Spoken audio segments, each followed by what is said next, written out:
Bom dia, thanks God every day dessa quarta-feira, muito bom. Mais um dia está aqui falando da palavra de Deus, da vontade de Deus, dos projetos de Deus. Encaminhar para algumas pessoas aqui. Isso. Essa semana estamos falando sobre viver o novo de Deus. Bom dia, Jairo. Estamos falando sobre viver o novo de Deus e estamos nos alimentando, né? De um versículo pequeno aqui de 1 de Coríntios 2, 1 de Coríntios 2, 9, onde diz que, como está escrito, olho não viu, nem ouvido ouviu, nem tampouco entrou no coração do homem as coisas que Deus preparou para aqueles que o amam. Interessante, estava refletindo sobre essa palavra hoje e Deus me mostrou assim, me lembrou um pouco, né? Porque nem olho viu, nem ouvido ouviu.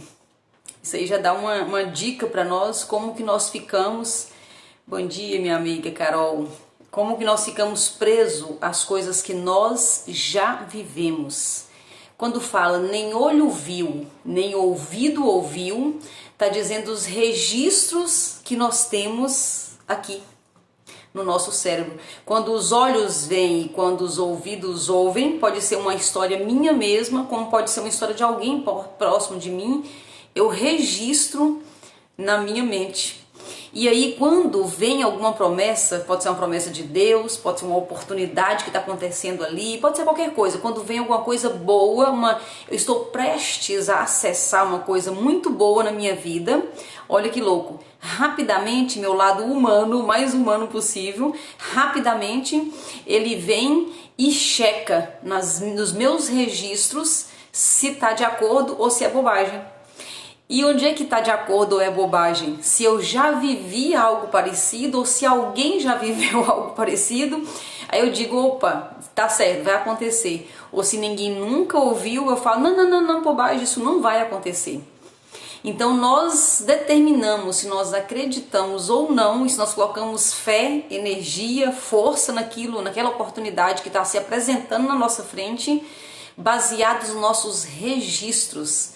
O cérebro ele não ajuda muito não, o cérebro mais atrapalha que ajuda, né?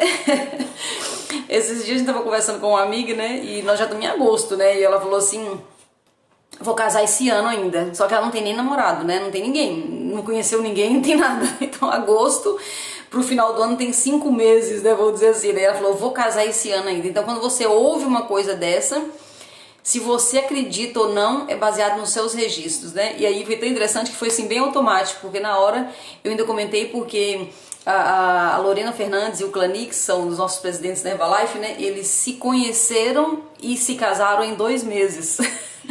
E aí na hora eu busquei informação, né? Então o cérebro é muito rápido, ele dá uma vasculhada rapidamente e fala, opa, é possível. Porque teve fulano de tal, né? Não aconteceu comigo, mas eu lembro da história deles. Eles em 2 meses, eles se conheceram, noivaram, casaram e deu tudo certo. Eles estão juntos há, sei lá, uns 15 anos já, né? Então, o nosso cérebro faz isso. Quando encontra uma resposta assim, igual eu encontrei, foi uma resposta boa. Mas pode acontecer também, a maioria das vezes, uma resposta ruim. E eu falo, não, bobagem, isso não vai acontecer. Quando eu falo não vai acontecer, minha fé é baseada em quê? Minha fé é baseada nos meus próprios registros. Então, a alma tem saudade de coisa que nós não vivemos, mas o cérebro, ele luta o tempo todo para repetir as histórias. Por isso que nós temos que dar novos significados às coisas que estão registradas, porque o tempo todo a gente quer repetir. Então, quando nós vivemos nos padrões repetitivos, é porque nós estamos dando crédito somente àquilo que tem lógica. E onde é que está a lógica? Nos meus registros, na minha história, né? Isso aí pode ser muito ruim. Isso pode segurar um grande navio na beirazinha ali no raso. O que eu estou querendo dizer com isso, né? Nós podemos comparar a nossa vida em todas as áreas, na área emocional, na área financeira, na área profissional, na área de família, educação de filhos, né, saúde, peso ideal, tudo nós podemos comparar com um grande navio, um navio perfeito que é capaz de navegar em alto mar.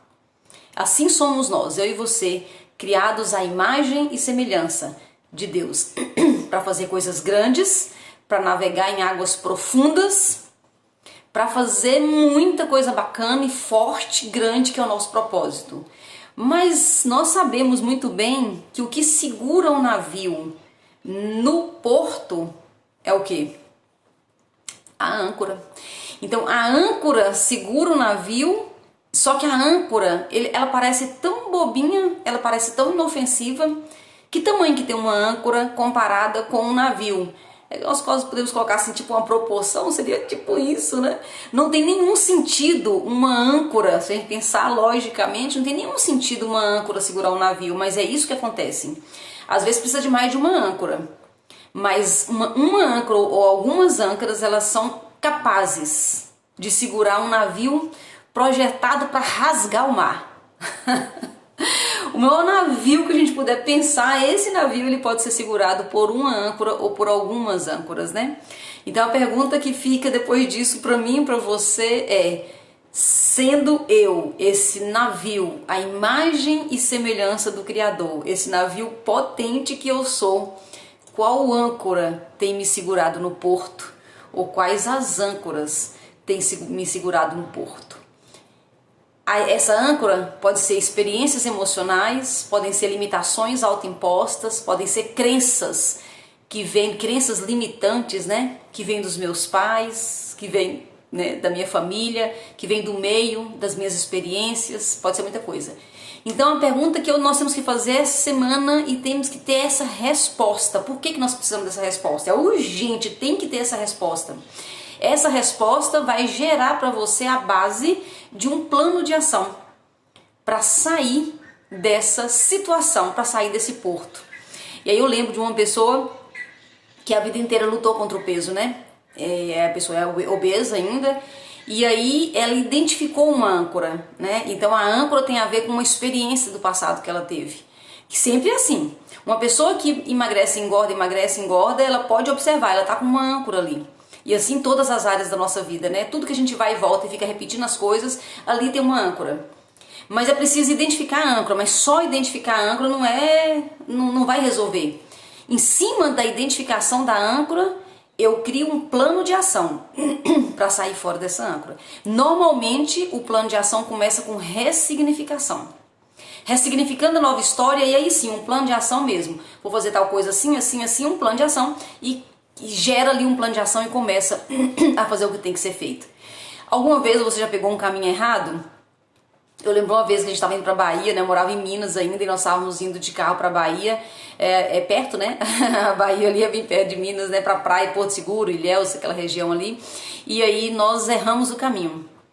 E com criança no carro, né? Tá doido para chegar. Então sempre quando a gente começa um caminho, a gente começa muito animado, mas a gente fica doido para chegar no final.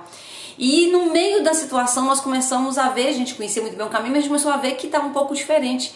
E aí nós paramos para pedir informação e nós tínhamos andado 200 quilômetros no caminho errado. É muito ruim isso, né? Então todas as vezes que nós descobrimos que nós estamos num caminho errado, primeiro a sensação ruim de fracasso, porque não era aqui que eu queria chegar. Eu posso estar num lugar maravilhoso, mas não era aqui que eu ia chegar. Então essa é a primeira situação. A segunda situação é, ou eu vou por caminho certo, ou eu nunca vou chegar onde eu quero. Então na vida nós também tomamos caminhos errados. Pode ser um relacionamento que eu não deveria nem ter começado e já está durando anos. Pode ser um emprego que está me segurando, uma grande âncora. Pode ser aquela formação acadêmica que eu sonhei em ter, mas eu acabei fazendo um outro curso mais fácil na época, ou mais possível na época. Pode ser um lugar que eu quis morar, mas eu não tive coragem, e aí eu tô morando em outro lugar. Pode ser tanta coisa, né? Pode ser o meu corpo, que eu olho pro meu corpo, o excesso de peso, o sobrepeso, a obesidade, né? E eu olho e falo, puxa vida, eu caminhei no caminho errado, né? Eu comi coisas que eu não deveria, eu bebi o que não deveria, enfim, cheguei no lugar que não era onde eu ia chegar. Então a primeira situação é quando nós temos consciência, é aquela agonia, né? É aquela insatisfação. Mas imagina se eu lá naquela situação, andando 200 quilômetros para o destino errado, se eu não gerasse uma insatisfação, eu ia continuar em frente. Seguir em frente tem sentido? Seguir em frente no caminho errado tem sentido? Não importa para onde nós vamos, tem que acelerar. Não, calma, não tem que acelerar, eu estou indo para um lugar que eu não quero. Então o duro agora é voltar. Porque já não são 200 quilômetros, viram 400, né? Porque toda vez que eu ando 200 pro lado errado, eu tenho que voltar mais 200. Então, na verdade, colocou na minha conta 400 quilômetros que não estava no plano inicial. Eu posso sentar e chorar. Porque eu tô gastando combustível, tô gastando tempo, tô gastando vida, ainda com criança no carro e chorando. Eu posso sentar e chorar. Eu posso falar mal do motorista, que no caso era eu mesma, né? Eu posso fazer um monte de coisa. Mas o que muda na situação se eu fizer tudo isso? Muda muita coisa. Você vai falar assim, nada, não, muda muita coisa. Que além de estar no caminho errado, ter perdido tempo, agora eu perdi a minha paz, né? Eu perdi minha paz. Então só piora a situação. Então rapidamente a gente tem o quê? Que processar. Peguei o caminho errado. Processa rápido. Aceita essa situação rápido e faz um plano de voltar. Pega essa estrada de volta. E parece que esses 200 quilômetros que você está voltando, certeza absoluta que você vai sentir a mesma coisa. Parece que eles são 500, eles não são mais 200 quilômetros, são os mesmos 200 quilômetros. Mas só que você está voltando, você está passando por um caminho que você não queria passar, aí parece que são 500, 600 quilômetros. Mas se você não fizer esse caminho de volta, você nunca vai chegar onde você planejou chegar. Então, erros no caminho nós cometemos em todas as áreas da nossa vida, normalmente. Mas é preciso consciência e traçar um plano, voltar. E essa volta, ela pode ser pior, né, quando eu não estou aceitando, ou ela pode ser mais agradável, eu posso até acelerar um pouco mais. De repente eu estava indo ali nos 80, eu posso voltar nos 110, eu posso acelerar. Ontem falávamos sobre isso, né? A nossa vida é cheia de ciclos, e os ciclos ele tem fases. E como que eu faço para vencer logo um ciclo que está me afastando do meu objetivo? Acelerando as fases. Eu posso acelerar essas fases, mas eu posso retardar também essas fases. E ontem eu perguntei, né? Qual será a fase, qual será o ciclo? Na verdade a pergunta foi essa. Qual o ciclo que eu estou insistindo em não fechar? Tem muito ciclo na vida que ele já se fechou, já aconteceu, já não tem mais o que fazer. E nós ficamos ali insistindo em deixar o ciclo aberto, um ciclo que não é mais possível ficar aberto. É o tal do chorar pelo leite derramado. Se alguém já chorou pelo leite derramado, vai saber que não funciona. O leite ele não volta para a vasilha porque eu tô chorando em cima dele. Só que me deixa mais tempo no ciclo, chorando pelo leite derramado. E nós temos que ter essa consciência e parar de ser criança. Porque às vezes a criança chora, se a criança derramar mamadeira, ela vai chorar e ela vai ter a ilusão de que vai se resolver. Mas nós, como bons adultos, né, adultos conscientes, cada vez mais conscientes, nós temos que entender que chorar pelo leite derramado, eu posso até chorar, mas tem que ser uma coisa rápida, eu tenho que sair dessa situação. E acusar alguém que derramou o leite também não vai me adiantar muito, pelo contrário, vai me fazer sofrer. Então tem situações que a gente faz e repete na vida que não vai nos levar a lugar nenhum. Não me traz de volta para o caminho certo, né? Sair do caminho errado e não me coloca numa nova rota de vida. Então tem situações que nós não podemos ficar muito tempo. Não podemos ficar muito tempo. Isso é uma primeira coisa que te faz ficar mais tempo num ciclo errado ou fechado. Insistir muito nisso. Então, administrar as emoções. Tipo, deu errado, não foi o que eu queria, mas beleza, vamos processar isso rápido, vamos ressignificar isso rápido e vamos avançar, porque senão nós não vamos sair dessa situação. Nós não vamos para o novo de Deus. Esse navio que sou eu e é você, nós estamos preparados, prontos para chegar em águas muito profundas. Nem olho viu, nem ouvido ouviu, nem jamais alguém imaginou o que Deus tem para nós. Mas se eu não avançar nisso, se eu não sair dessas situações, bom dia, o que vai acontecer é que esse navio pronto, preparado por causa de uma âncora ou de algumas âncoras, ele fica no porto e ele não chega onde ele poderia ter chegado há muito tempo, mas ele não chega, ele não vai, ele não avança. E depois eu posso olhar e falar, mas por que as coisas não acontecem comigo? Porque a âncora não deixou. A âncora te segurou. Tá, mas quem colocou essa âncora? Não importa quem colocou essa âncora. O que menos importa é quem colocou essa âncora. O que importa é o que eu posso fazer para arrancar, para levantar, para içar, né? Essa acho que é a palavra certa. Içar a âncora, colocar dentro do navio e ó, ir embora. Então tem que ser resolvido. Algumas questões da nossa vida nós temos que resolver. E a urgência, ela tem que ser minha e sua. Ninguém vai mais dizer conosco, né? Sabe o que é negócio? Para de fumar, tá se matando. Ninguém vai ficar falando as coisas com você. Não fala, as pessoas ainda dão um tapinha nas costas e falam, não, mas é assim mesmo, todo mundo é assim. Então não espere que outras pessoas façam acontecer na sua vida, que te coloquem em ação. Isso não vai acontecer. Você quer emagrecer? Esquece, seu marido ele não vai ajudar. Até se começar, depois ele para. Então você quer mudar alguma coisa? Não espere que alguém faça isso, porque não vai acontecer. Não vai acontecer. Então não coloque essa expectativa de que alguém vai, no máximo situações igual essa que a gente se reúne aqui, para ativar, para mexer, para provocar, para ir. É o máximo que acontece na nossa vida, são situações assim. O restante, e sair a âncora, puxar para dentro, tirar essa âncora do chão, isso tem que ser comigo e tem que ser com você. Não tem outro jeito, né? Então, uma coisa que nos segura muito tempo dentro desse ciclo, e um ciclo nós poderíamos sim ter avançar. Nós ficamos presos ali. Primeira coisa é ficar tentando entender quem foi que me colocou naquele momento, né? Quem foi que me fez errar, quem foi que me atrapalhou. E aí nós julgamos as pessoas, né? Talvez seja meu pai, seja minha mãe, talvez seja um marido, um ex, qualquer coisa assim, não sei, alguém, né? E aí toda vez que nós tentamos entender quem foi a pessoa, achar um culpado, né? Nós ficamos mais tempo patinando nessa estrada errada, segurando a âncora ali que está segurando aquele navio enorme, né? Então julgar é complicado. E baseado na questão do julgamento vem muito a falta de perdão. E a coisa mais rápida, a resposta mais rápida que o ser humano é capaz de dar é o seguinte: quando acontece alguma coisa comigo e com você, aí alguém fala, tem que perdoar. A resposta rápida, já perdoei. Isso é terrível, isso é maligno, inclusive, né? Já perdoei. E aí, se você for diante de Deus, de verdade, Deus vai te mostrar que não foi bem dessa forma, não, né? Eu passei por isso. Muito tempo atrás eu tive uma experiência muito ruim com um grupo de amigos. E assim que eu pisei em Goiânia, Deus me lembrou essa situação e eu rapidamente respondi, já perdoei. Isso aí tá resolvido, já perdoei. E aí em cima daquela palavra de Jó, Deus mostrou pra mim que eu tava com perdão de fachada, né? E Deus perguntou pra mim se eu era capaz de orar para que eles chegassem no topo antes de mim. E é pesado, né? É pesado. E aí eu vi que eu não tinha perdoado de verdade, né? Eu tava com uma linguagem evangeliquez, né? Dizendo, não, tá perdoado, porque isso até Cristo perdoou. A gente tem umas respostas muito prontas, né?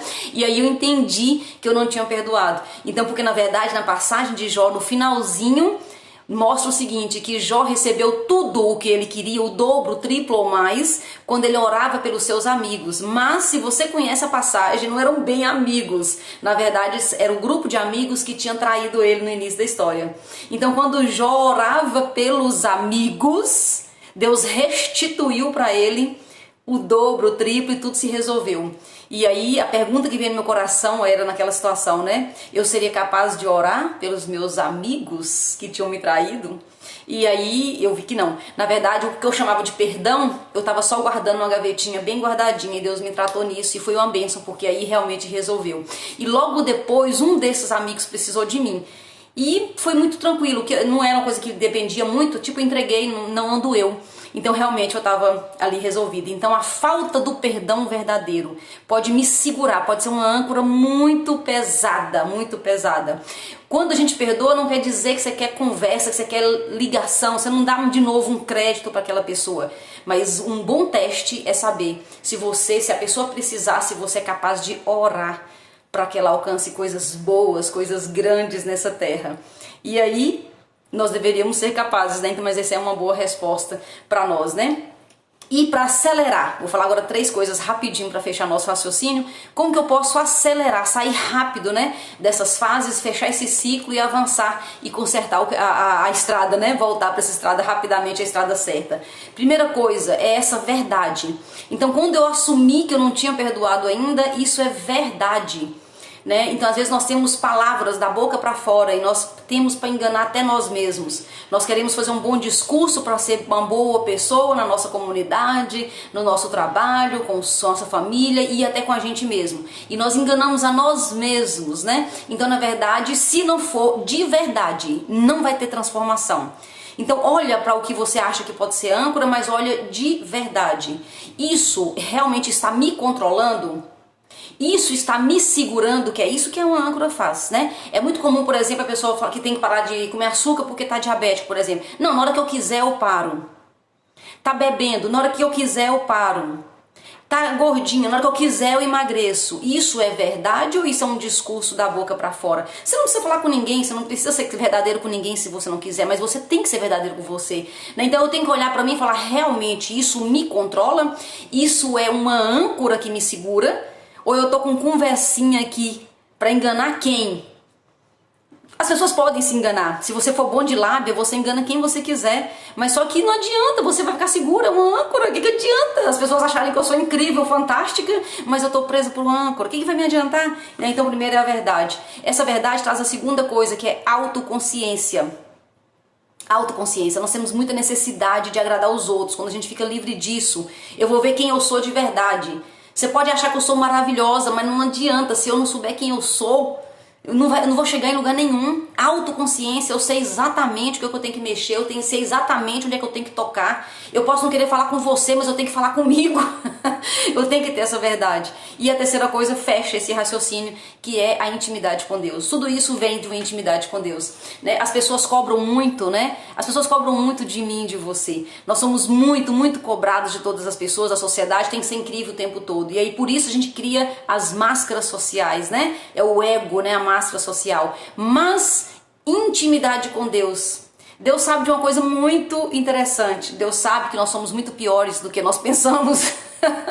E Ele nos ama assim mesmo, né? Eu posso até ter uma conversinha com Deus, assim, tipo tentando enganar, mas Deus olha igual uma criança que tenta esconder uma coisa da gente, né? Deus olha e fala, oh, meu Deus, o que eu faço com essa criança, né? Então Deus sabe quem nós somos, então nós podemos ir diante dele com muita verdade e buscar essa autoconsciência. E às vezes dói bastante, porque tem coisas, como eu pensei, né, que estava resolvida e não está resolvida. E é uma âncora, e me segura e te segura. A âncora, ela tem que ser içada, a âncora, ela tem que ser encarada, ela tem que ser puxada, ela tem que ser guardada, resolvida, ela não pode ficar num lugar que ela me segura. Ela tem que ser resolvida de alguma forma para nós avançarmos mar adentro. E os planos de Deus para minha vida e para a sua, eles são assim. Nos tirar do raso, nos tirar do porto, nos tirar daquele lugar que é seguro, mas que não nos traz o propósito, não nos traz aquilo que nós viemos fazer. Um navio, ele nunca seria construído para ficar num porto. O navio, ele foi projetado para ir para alto mar, para viver o novo, né? Para enfrentar as águas profundas. E é isso que Deus tem para mim e para você. Um beijo no seu coração, obrigada pela sua companhia e até amanhã falando sobre esse assunto aqui no Thanks God Everyday de quinta-feira.